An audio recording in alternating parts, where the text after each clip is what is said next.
Hey guys, this is Senti Reads, and as you can see by the video title, today we will be covering Scottie Part 6. And as a recap from Part 5, a surprising amount actually happened. Stephanie and Scottie talk a little more, but their relationship ultimately goes nowhere. Samantha sort of goes missing, but then mysteriously returns home and is just clearly lying about where she was. Scottie has a very awkward wet dream about Stephanie. Mike gets a random redemption arc that very much made me angry. Jason awkwardly hangs out with Samantha and Scottie, and it's very clear he's more interested in seeing Samantha. And then Scottie's mom has a mysterious illness that we're going to learn more about in this part. Stay tuned, everyone, for Part 6.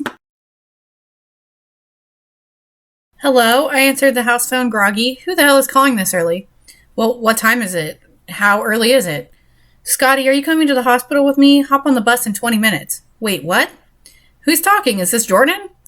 Okay, is everything all right? I asked, sitting up. Vanessa's awake and can have visitors. She was too happy to realize that Vanessa might have amnesia. Okay, Jordyn, I'll meet you there. Okay, so it is Jordyn talking. When you start with a new character talking, you need to have a dialogue tag that says that character is talking. Amber Lynn doesn't even know the fundamentals of writing, and it's just so hard to read. Okay, Jordyn, I'll meet you there. I hung up, got dressed, no shower or anything. I was just out the door. Once we got to Vanessa's room, L52 now, her mom was standing in the doorway. Scottie, she said, shaking her head. Disapproval, maybe? My mom might work with her, but this would be the second time I've met her.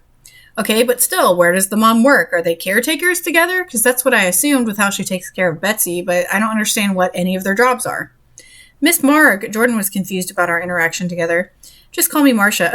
Her name is Marcia Marg. She told me annoyedly, as giving Jordyn a welcoming hug. Why did this lady dislike me so much?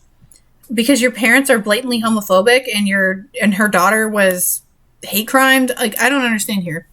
Can we go visit her, please? Jordyn asked, looking excited. Jordyn, you need to know something first. Her mom started crying, and then Jordyn got watery eyes, and I just stood there shocked. This is reality.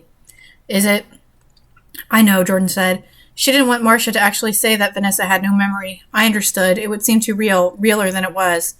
We all walked into Vanessa's room. She was watching TV, her favorite TV show, 8 Simple Rules. Okay, well, how does...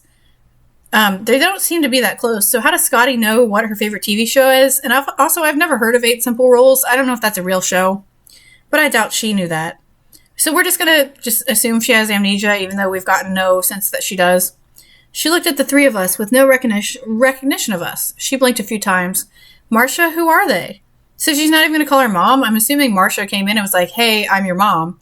So she would just believe her and call her mom. Why is she calling her Marcia? Right when Jordyn heard her say that, she ran out of the room crying. I was going to comfort her, but I needed to talk to Vanessa. I needed to try and help her.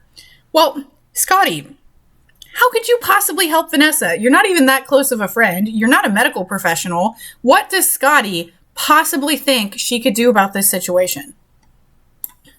Vanessa, dear, said Marcia with tears in her eyes, trying to stop them. I'm going to be right back. Scottie here will talk to you. Give her a chance. Marcia looked like it took all of her effort to say that when I was the only one in the room with her. She looked so confused. Well, why would Marcia want Scottie to be alone with Vanessa if Marcia clearly hates her so much? Like, none of this makes any sense. Hi, Vanessa, I said, sitting in a chair next to her. Hi, who are you? And who was that girl who just ran out like she saw a ghost? Gosh, this was sad. Well, if Vanessa clearly understands she has amnesia, so she would assume that the girl who ran out is close to her in some way and is upset she can't remember her. Is Vanessa an idiot as well as having amnesia? Like, I don't understand. I don't know how to answer that, even though the answer was so easy. I'm Scottie, and that was Jordyn, I said. And how do I know you two? She asked, understanding that she did lose her memory. We all met at school, I smiled. You were a cheerleader. Her eyes widened.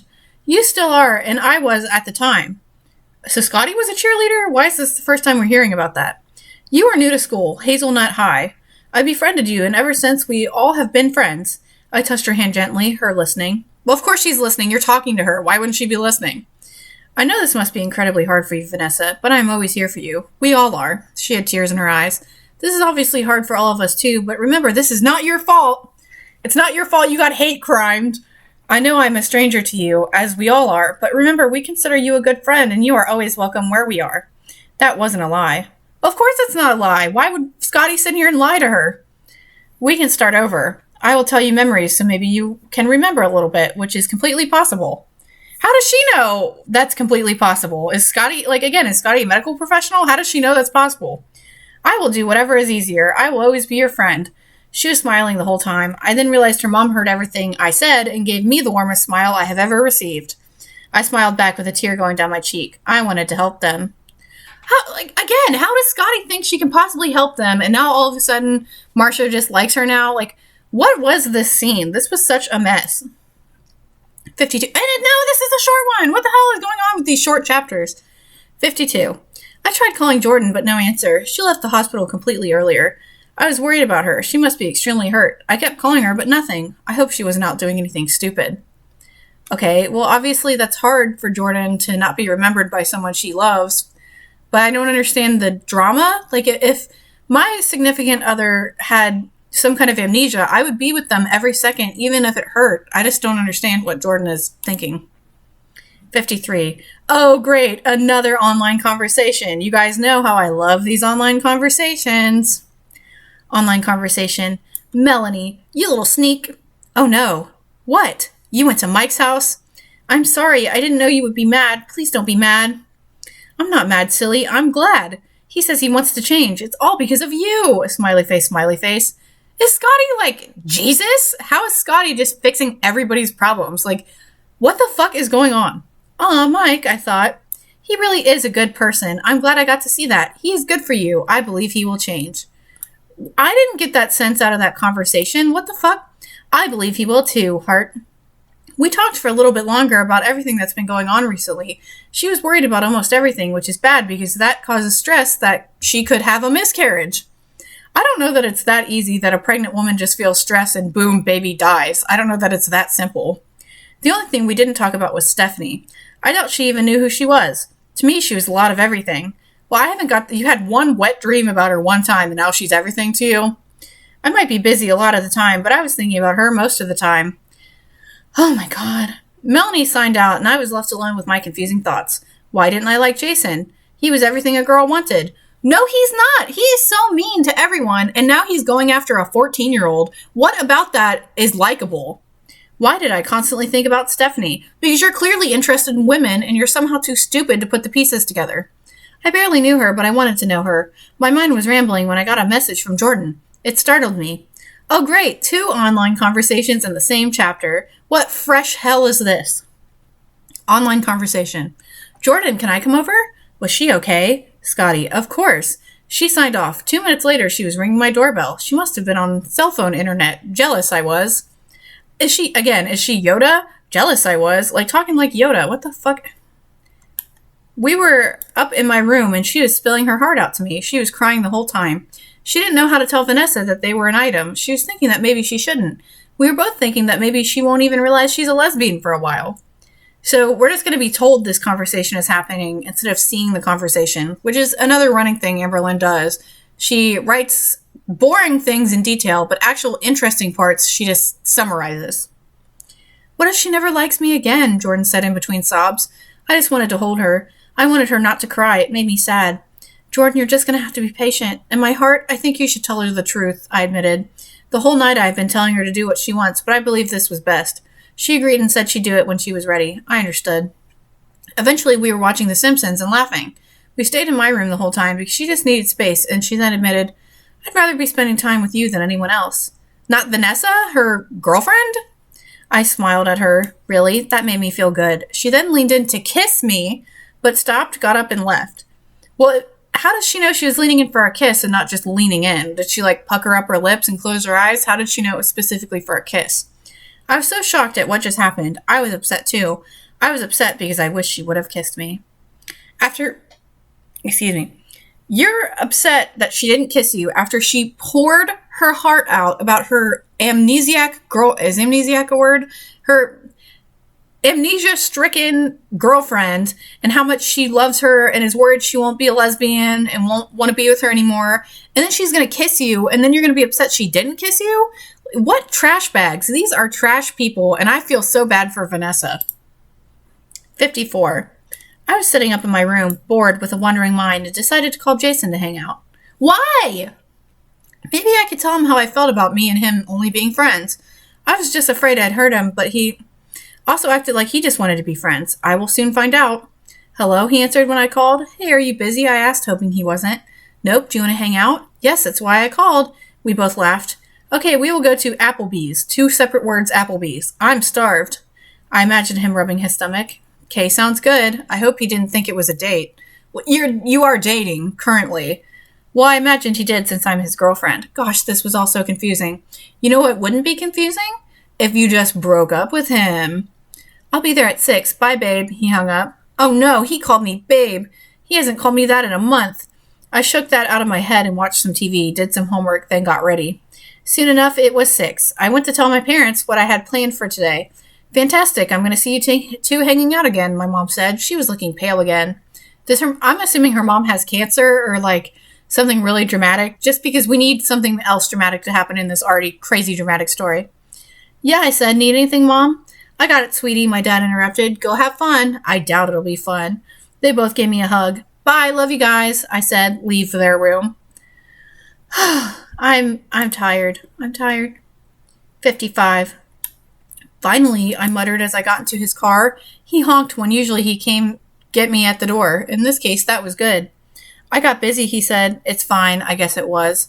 It's not fine. He just showed up late. That's fucking rude.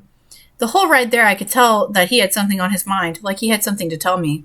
I hope to God that Jason breaks up with her and not the other way around, because that would be perfect. We finally got there. He didn't open my door for me, usually did.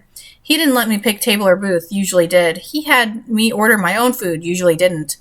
What? He had me order my own food? Does he usually order for her? Because that's weird. He got his own drink instead of sharing one, usually didn't.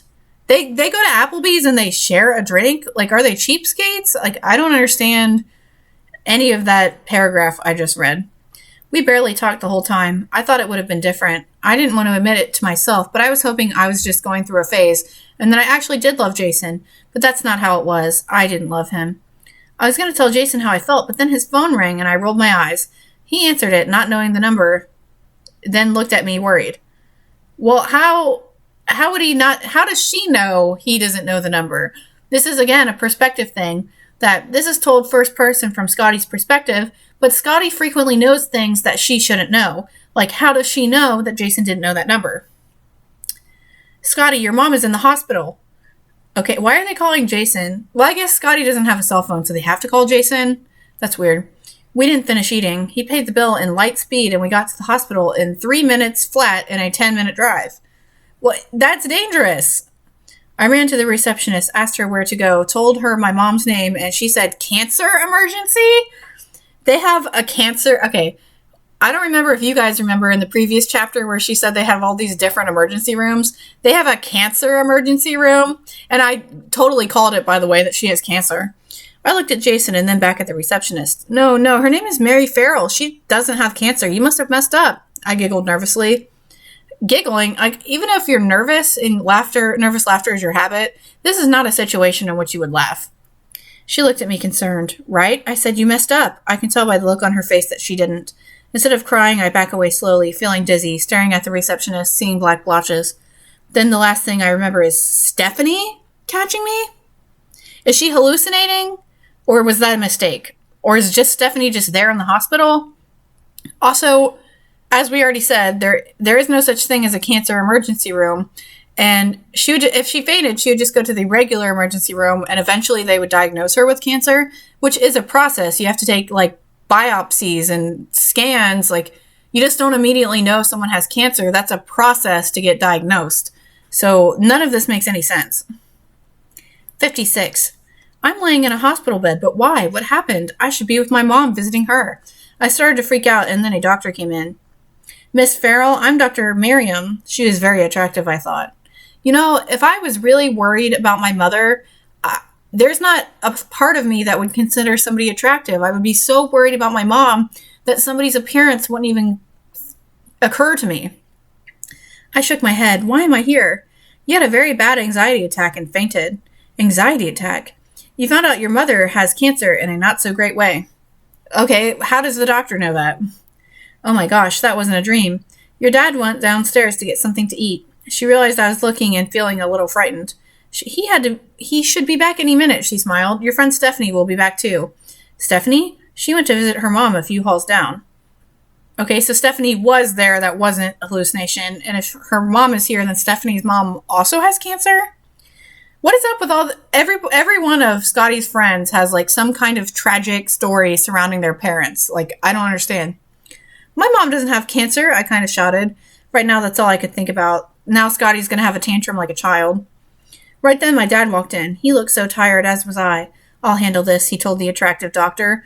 I forgot her name already. She walked out. I hate that.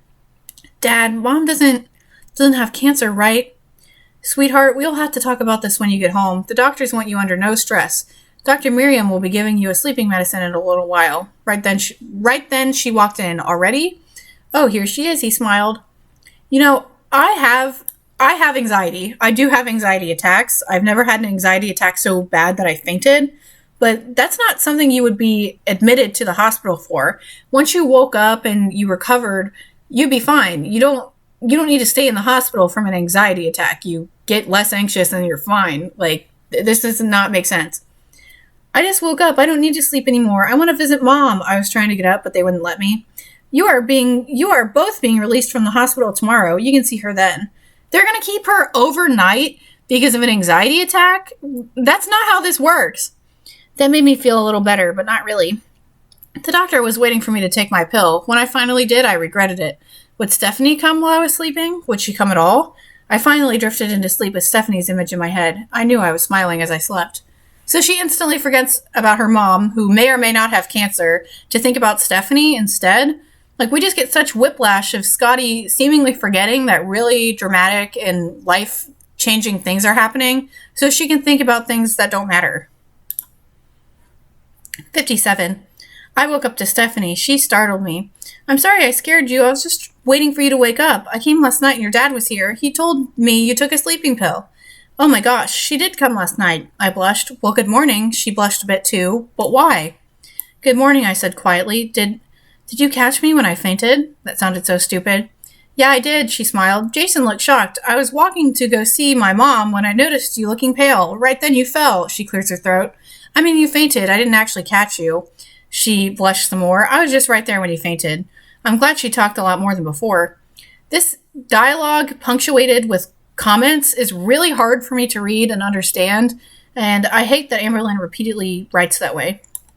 Thank you, Stephanie. I'm glad she was there. No need to thank me. She touched my hand.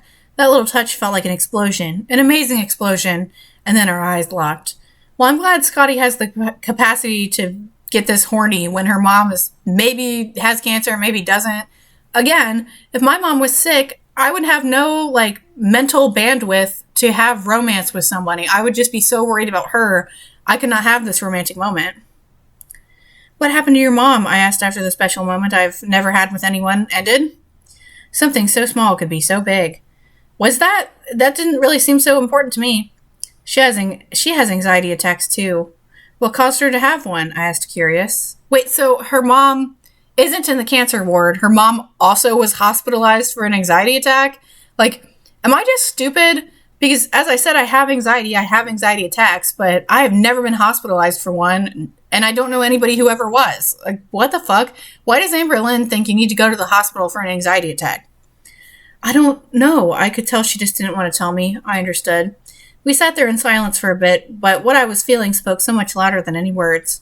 Well, why don't you tell me how you're feeling? Ugh. Part 58. It felt so good to be home, even though I wasn't home for just one night. It felt like it was a week. What? Okay. Okay. She was at the hospital for one night and it felt like she was gone for a week. I'll start making dinner, Mom said. It was sad knowing she had cancer. That's the understatement of the century. It was sad knowing she had cancer.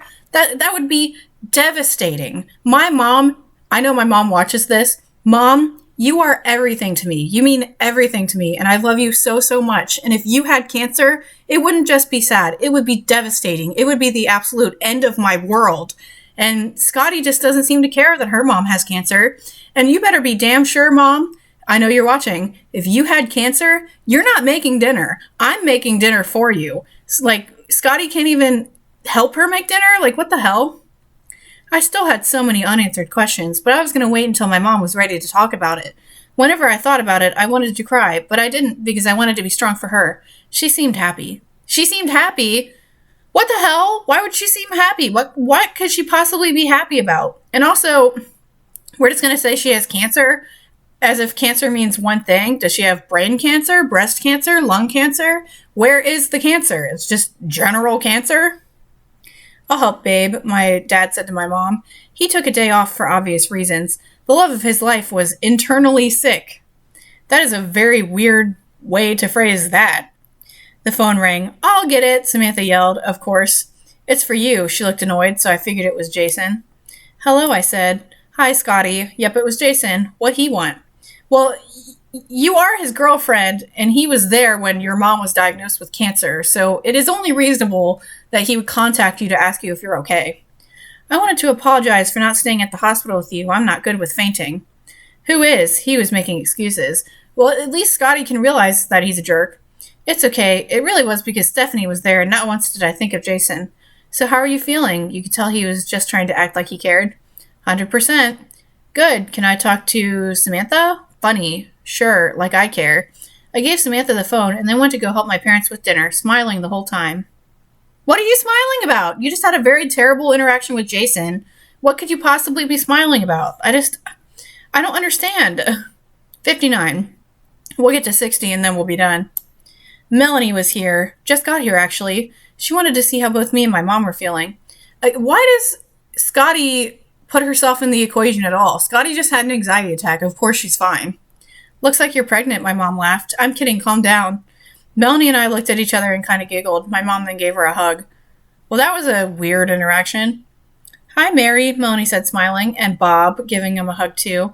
I can only stay for a few minutes. My mom is yappity yapping. We all laughed. What the fuck does that mean? What the fuck does that mean? I don't understand what is going on. My parents were excited to see Melanie. About 15 minutes later, she left. Well, if she just came to check on him, why didn't she just make a phone call? I hope you feel better, Mary. She knew my mom had cancer. She was as shocked as I was, but minus the fainting. She gave everyone a hug then she left. She was great. It was such a little visit, but it truly was filled with happiness. She looked exhausted, my mom said. Dad agreed. If only they knew. Well, they do kind of know. She's clearly visibly pregnant. Her mom just confirmed what I thought, that she is visibly pregnant. So how is she keeping this a secret? 60. This is going to be the last one we read because, guys, my brain is numb. Things in my life were flying by. Life sure wasn't candy-coated. I knew one day would be okay. I mean, not that things weren't okay. They aren't okay. Vanessa was hate crimed. Your best friend is a single, unwed teenage mother. Your mom has cancer of some kind. Things are not okay. They are just scary and fast, like a roller coaster. Shirley is nothing like it used to be, like a boat ride, slow and smooth with a little bumpiness. Amberlynn tries to write metaphor and just tries to put in flowery writing, but she's not good enough at writing, so it just doesn't work. Right now I'm with Melanie, waiting to be seen. She got here 30 minutes early. She didn't want to be late. As we sit here, we see crying babies, playing babies, sleeping babies, young pregnant moms, old pregnant moms, moms of every race, even some fathers. So even though they didn't tell us they're at Melanie's appointment, I'm assuming that's where they're at. It definitely was entertaining watching everyone in the room. Some moms looked nervous. The new moms, I imagine, because they all looked like Melanie, like they're about to puke or run out of the place. Finally, Melanie's name was called. First, we got to go talk to a doctor and ask whatever we wanted to know. She was 3 months pregnant, and the baby was due March 1st. Okay. Again, I have never been pregnant, so I don't understand. I don't know how these appointments would work, but I feel like you don't just go to a doctor and just have a Q&A with them. I feel like that's not really how the appointment would go. Then we were heading to the ultrasound room. As we were walking, she squeezed my hand. She wanted to know if she'd soon have a daughter or a son, and in less than 5 minutes, she would know her answer. Okay, also, why is Scottie here? If Mike and Melanie made up, why wouldn't Mike be here for the gender reveal of his child? Why is Scottie here and not Mike if we already established just recently that Mike is now a good person and wants to be involved and worries about the baby? Why is Scottie here? I can tell she was nervous because her palms were sweaty and the obvious, her lazy eye was showing. Her lazy eye was showing, and it only showed when she was nervous, oddly. It still was extremely cute. Guys, I am like at a loss for words. I've never heard of somebody only having a lazy eye when they were nervous. What the fuck? Like, Amber Lynn just puts the weirdest details in when they didn't need to be there. Like, we could have just not had that weird lazy eye stuff, but Amber Lynn chose to write it for some reason. She laid on the bed. I was still holding her hand, and the doctor started putting some clear stuff on her swollen belly. It must have been cold because she winced. I kind of laughed. You're gonna laugh at her discomfort? Then the miracle started. I could see her baby growing inside of her. It was real. She started crying, and I had tears in my eyes. But we're going to get no description of what the image looks like on the screen, or like the descriptions here are just really poor. Would you like to know the sex? The doctor asked. Yes, please. She squeezed my hand again. She was going to have a little girl. A beautiful baby will be born in only 6 months. Well, it doesn't surprise me that it's a girl because Amber Lynn has repeatedly mentioning that she herself wants a daughter. So I would have a hard time believing that she would write that Melanie wants a son or would have a son. But that's where we're going to end it here because I cannot read any more of this nonsense.